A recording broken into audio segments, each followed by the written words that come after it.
KSEB tariff revise ചെയ്തിരിക്കുന്നു. ചെറിയ രീതിയിൽ എനർജി ചാർജസ് കൂട്ടിയിട്ടുണ്ട്. ഇത് ഡൊമസ്റ്റിക്കിൽ മാത്രമല്ല ചെയ്തിരിക്കുന്നത്, ഇൻഡസ്ട്രിയൽ താരിഫിലും എനർജി ചാർജസ് കൂട്ടിയിട്ടുണ്ട്. ഇപ്പോൾ നിങ്ങൾ ചിന്തിക്കണം എത്ര കൂടിയിട്ടുണ്ടാവും. കാരണം ഇൻഡസ്ട്രിയിലും ബിസിനസ് ചെയ്യുന്നവർക്കും അറിയാം, എനർജി ചാർജ് കൂടിക്കഴിഞ്ഞാൽ അവരുടെ പ്രൊഡക്ഷൻ കോസ്റ്റ് കൂടും. പ്രൊഡക്ഷൻ കോസ്റ്റ് കൂടിക്കഴിഞ്ഞാൽ അവർ ലാഭവിഹിതം കുറയും. ഇപ്പോൾ ഇൻഡസ്ട്രി മാനുഫാക്ചറിംഗ് ഒക്കെ ചെയ്യുന്നവർക്ക് തികച്ചും ആശങ്കപ്പെടേണ്ട കാര്യങ്ങളാണ്. പക്ഷേ എങ്കിൽ നമുക്കിവിടെ ഡീറ്റെയിൽ ആയിട്ട് കമ്പയർ ചെയ്യാം. പഴയ താരിഫും പുതിയ താരിഫും അതിൽ വന്ന മാറ്റങ്ങൾ എത്രയാണ് കോസ്റ്റ് കൂടാൻ പോകുന്നത്, അത് പെർസെൻറ്റേജിൽ എത്രയായിരിക്കും എഫക്ട് ചെയ്യാൻ പോകുന്നത്. ഒട്ടും ദീർഘിപ്പിക്കുന്നില്ല, വീഡിയോയിലേക്ക് കടക്കുന്നതിനെക്കാട്ടും മുന്നേ നിങ്ങൾ പുതിയ വീടുകളോ പുതിയ ബിൽഡിങ്ങോ കൺസ്ട്രക്ട് ചെയ്യുന്നുണ്ടെങ്കിൽ ഇലക്ട്രിക്കൽ ഡിസൈൻസോ കൺസൾട്ടൻസിയോ ആവശ്യമുണ്ടെങ്കിൽ താഴെയുള്ള നമ്പറിൽ ബന്ധപ്പെടാവുന്നതാണ്.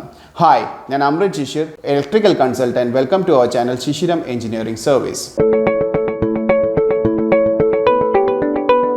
വീഡിയോയുടെ ഇൻട്രോയിൽ പറഞ്ഞതുപോലെ തന്നെ നമ്മൾ ഇവിടെ ഡിസ്കസ് ചെയ്യാൻ പോകുന്നത് KSEB കൊണ്ടുവന്ന പുതിയ ഇൻഡസ്ട്രിയൽ താരിഫിൽ എന്തൊക്കെയാണ് മാറ്റം വന്നിരിക്കുന്നത്, എത്രത്തോളം കറണ്ട് ബില്ല് കൂടാൻ സാധ്യതയുണ്ട് എന്നതിനെക്കുറിച്ചാണ് ഡീറ്റെയിൽ ആയിട്ട് ഡിസ്കസ് ചെയ്യാൻ പോകുന്നത്. ആദ്യം തന്നെ നിങ്ങൾ സ്ക്രീനിൽ കാണുന്നത് പുതിയ നിരക്കാണ്. ഇവിടെ നിങ്ങൾക്കറിയാം, കണക്റ്റഡ് ലോഡ് 10 കിലോവാട്ടിന് താഴെയാണെങ്കിൽ ഫിക്സഡ് ചാർജ് 120 രൂപ പെർ കൺസ്യൂമർ ആണ്. പക്ഷേ 10 കിലോവാട്ട് മുതൽ 20 കിലോവാട്ട് വരെ ആണെങ്കിൽ 80 രൂപ പെർ കിലോവാട്ടാണ് പെർ മന്ത് കൊടുക്കേണ്ടത്. 20 കിലോവാട്ടിന് മുകളിലാണെങ്കിൽ പെർ കിലോവാട്ട് 185 രൂപ ആണ് കൊടുക്കേണ്ടത്. അതുപോലെ തന്നെ TOD മീറ്ററിംഗിലെ ബിൽഡിംഗ് എങ്കിൽ കോൺട്രാക്ട് ഡിമാൻഡിന് അനുസരിച്ചിട്ടായിരിക്കും ഫിക്സഡ് ചാർജ് കൊടുക്കേണ്ടി വരിക. ഇതുകൂടാതെ എനർജി ചാർജിൽ വന്ന മാറ്റം 10 കിലോവാട്ടിന് താഴെയുള്ള യൂസർക്ക് 5.8ഉം അതേപോലെ തന്നെ 10 മുതൽ 20 കിലോവാട്ട് യൂസർക്ക് 5.8 തന്നെ, 20 കിലോവാട്ടിന് മുകളിലുള്ളവർക്ക് 5.85 ആണ്. ഇപ്പൊ നിങ്ങൾ സ്ക്രീനിൽ കാണുന്ന പഴയ താരിഫാണ്. ഒറ്റ നോട്ടത്തിൽ തന്നെ നിങ്ങൾക്ക് കണ്ടാൽ അറിയാം, ഇതിനകത്ത് എനർജി ചാർജ് കഴിഞ്ഞ പ്രാവശ്യം 5.65 ആയിരുന്നു. അതാണ് ഇവിടെ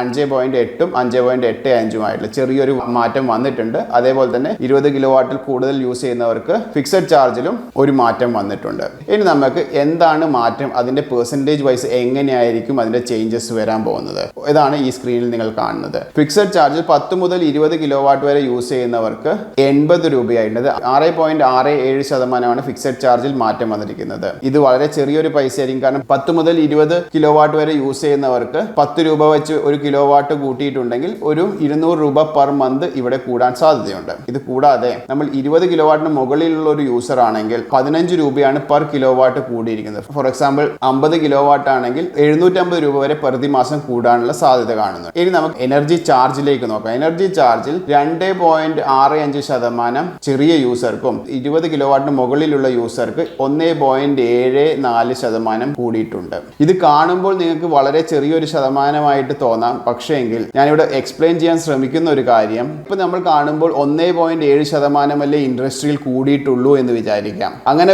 മനസ്സിലാക്കുമ്പോൾ നമ്മൾ പറയും ഡൊമസ്റ്റിക്കിൽ 6%, 10% കൂടിയിട്ടുണ്ട്, ഇൻഡസ്ട്രിയിൽ ആകെ 1.7% കൂടിയിട്ടുള്ളൂ എന്ന്. പക്ഷേ തികച്ചും ഇങ്ങനെയല്ല അതിന്റെ ഒരു കാഴ്ചപ്പാട് വരുന്നത്. ഓക്കെ, ഒരു ഉദാഹരണത്തിൽ വെച്ചിട്ട് ഞാൻ എക്സ്പ്ലെയിൻ ചെയ്യാം. 100 കോടി ടേൺ ഓവർ ചെയ്യുന്ന ഒരു ബിസിനസ് ആണ് വെക്കുക. അതിൻ്റെ അകത്ത് 10% അവരുടെ പ്രൊഡക്ഷൻ കോസ്റ്റും കാര്യങ്ങളും വരുന്നത് ഈ ഇലക്ട്രിസിറ്റി ബില്ലാണെന്ന് വിചാരിച്ചാൽ, അതായത് 100 കോടിയുടെ 10%, 10 കോടിയാണ് ഇവർക്ക് എനർജി ബില്ല് വരുന്നത്. അതിൻ്റെ അകത്ത് 1.74% എന്ന് പറഞ്ഞു കഴിഞ്ഞാൽ നല്ലൊരു തുകയായി. ഈ തുക അവരുടെ കമ്പനിയുടെ ലാഭവിഹിതത്തിൽ നിന്നാണ് കട്ടാവുന്നത്. അപ്പോൾ അങ്ങനെ കട്ടാവുന്ന ലാഭവിഹിതം ഒന്നുകിൽ കമ്പനി സഹിക്കണം, അല്ലെങ്കിൽ കമ്പനി എന്ത് ചെയ്യും, പ്രൊഡക്റ്റിന്റെ പൈസ കൂട്ടണം. അല്ലെങ്കിൽ സാധാരണ കമ്പനി ചെയ്യുന്ന പോലെ പ്രൊഡക്റ്റിന്റെ പൈസ കൂട്ടാൻ പറ്റാത്ത സ്ഥലത്ത്, ഫോർ എക്സാമ്പിൾ ഗ്രോസറിയോ അല്ലെങ്കിൽ ഈറ്റബിൾസ് ആയിട്ടുള്ള സാധനമാണെങ്കിൽ പ്രൊഡക്റ്റിന്റെ ക്വാണ്ടിറ്റി കുറയ്ക്കും. ഇത് രണ്ടും നമുക്ക് കൺസ്യൂമർക്ക് ഡയറക്റ്റ് ആയിട്ട് ഹിറ്റ് ചെയ്യുന്ന ഒരു സംഭവമാണ്. ഐ ഹോപ്പ് ഇതിന്റെ സംഭവം നമ്മൾ 1.74 എന്നുള്ളതല്ല അതിന്റെ സീരിയസ്നെസ്. ഇത് ഡയറക്റ്റ് ഇൻഡയറക്റ്റ് ആയിട്ട് കൺസ്യൂമർ ആണ് ഈ ഒരു സംഭവം ഏറ്റെടുക്കേണ്ടി വരുന്നത്, ഈ ഒരു നഷ്ടം സഹിക്കേണ്ടി വരുന്നത്, അല്ലെങ്കിൽ ഈ ഒരു വിലക്കയറ്റം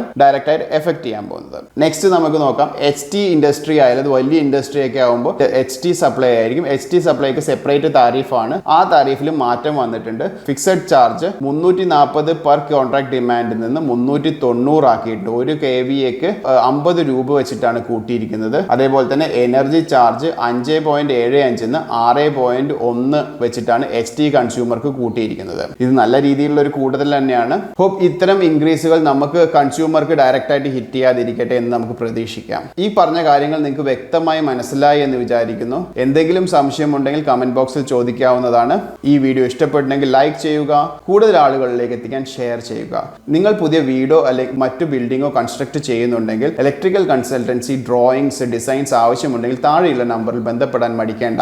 ശിശിരം എഞ്ചിനീയറിംഗ് സർവീസ് നിങ്ങളുടെ പുതിയ വീടിൻ്റെയോ കൊമേഴ്ഷ്യൽ ബിൽഡിങ്ങിൻ്റെയോ അഥവാ ഫാക്ടറിയുടെയോ ഇലക്ട്രിക്കൽ ഡിസൈൻസും ലേഔട്ട് ഡ്രോയിങ്സും ചെയ്തു കൊടുക്കുന്നതാണ്. സിവിൽ ഡ്രോയിങ് നമുക്ക് അയച്ചു തന്നു കഴിഞ്ഞാൽ നിങ്ങളുടെ ആവശ്യങ്ങൾ നമ്മളായിട്ട് ഡിസ്കസ് ചെയ്ത് കഴിഞ്ഞാൽ നിങ്ങൾക്ക് ഇലക്ട്രിക്കൽ ഡ്രോയിങ്സ്, അതിന് പ്രത്യേകിച്ചും അതിൻ്റെ ലേഔട്ട് ഡ്രോയിങ്സ്, ലൈറ്റും ഫാനും അങ്ങനെയുള്ള സോക്കറ്റ്സും ഏത് പൊസിഷനിൽ വേണം എന്നുള്ള കാര്യം, അതേപോലെ തന്നെ അതിൻ്റെ കോൺഡ്യൂട്ട് പൈപ്പിൻ്റെ ലേഔട്ടും സർക്യൂട്ട് വയർസിൻ്റെ ലേഔട്ടും DB ഡിസൈൻസും, അതേപോലെ തന്നെ DBയിലെ സ്വിച്ച് ഗിയർ ഐറ്റംസ് ആകും പ്രൊട്ടക്ഷൻ ഡിവൈസസുകളുടെയും സ്പെസിഫിക്കേഷനും സൈസും കൃത്യമായി മെൻഷൻ ചെയ്തിരിക്കുക. അത് MCBയുടെ സൈസിങ്ങും യൂസ് ചെയ്യേണ്ട കേബിളിൻ്റെ സൈസിങ്ങും അതുപോലെ തന്നെ RCCB, SPD, ലൈറ്റ്നിങ് പ്രൊട്ടക്ഷൻ ആവശ്യമുള്ള എല്ലാ പ്രൊട്ടക്ഷനും കാര്യങ്ങളും എന്തെങ്ങനെയാണ് എവിടെയൊക്കെയാണ് കൊടുക്കേണ്ടത് എന്നൊക്കെ ഡീറ്റെയിൽ ആയിട്ട് ഡിസൈൻ ചെയ്ത് തരുന്നതായിരിക്കും. അതുകൂടാതെ തന്നെ CCTV ലേഔട്ട്സും ഫ്യൂച്ചറിൽ സോളാർ വാട്ടർ ഹീറ്റേഴ്സും സോളാർ പവർ പ്ലാന്റും ഇൻസ്റ്റാൾ ചെയ്യേണ്ട ഫീസിബിലിറ്റി ഡ്രോയിങ്സും ഇതുകൂടാതെ തന്നെ പ്ലംബിങ്ങും മറ്റ് എസ്റ്റിമേഷൻ ഡിസൈൻസും ഒക്കെ അവൈലബിൾ ആണ്. താല്പര്യമുള്ളവർക്ക് താഴെയുള്ള നമ്പറിൽ കോൺടാക്ട് ചെയ്യാവുന്നതാണ്.